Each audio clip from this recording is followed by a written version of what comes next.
Bro எனக்கு 1 month medicine ஆரம்பிக்கிறப்பவே எனக்கு changes நல்லாவே தெரிய வந்துச்சு. நான் கிட்டத்தட்ட 15 இயர்ஸா ட்ரீட்மெண்ட் எடுத்துட்டு இருக்கேன். எங்க மெடிசன் எடுத்தாலுமே நான் வந்து 6 மந்த்துக்கு அப்புறம் ஸ்டாப் பண்ணிடுவேன். அது ஸ்ப்ரெட் ஆக ஆரம்பிச்சுரும். மெடிசன் எடுத்துட்டு இருக்கப்பவே ஸ்ப்ரெட் ஆகுதேன்ற மைண்ட் தாட்ல நான் கன்டினியூ பண்ண மாட்டேன். ஸ்டாப் பண்ணிடுவேன். அது ஒரு ரீசன்.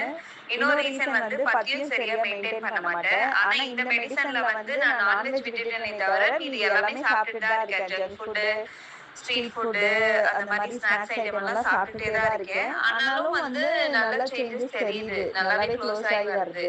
சரி, அதனால வெயிட் பண்ணிட்டு உங்ககிட்ட பேசலாம் அப்படின்றதுக்காக தான் 3 மந்த்ஸ் கழிச்சு நான் உங்களுக்கு வாய்ஸ் மெசேஜ் போட்டேன். நீங்க பாருங்க. நீங்க ட்ரை பண்ணிட்டு கூட நிறைய பேருக்கு சொல்லலாம். நீங்க அதுக்காக தான் நான் உங்களுக்கு ஷேர் பண்றேன்.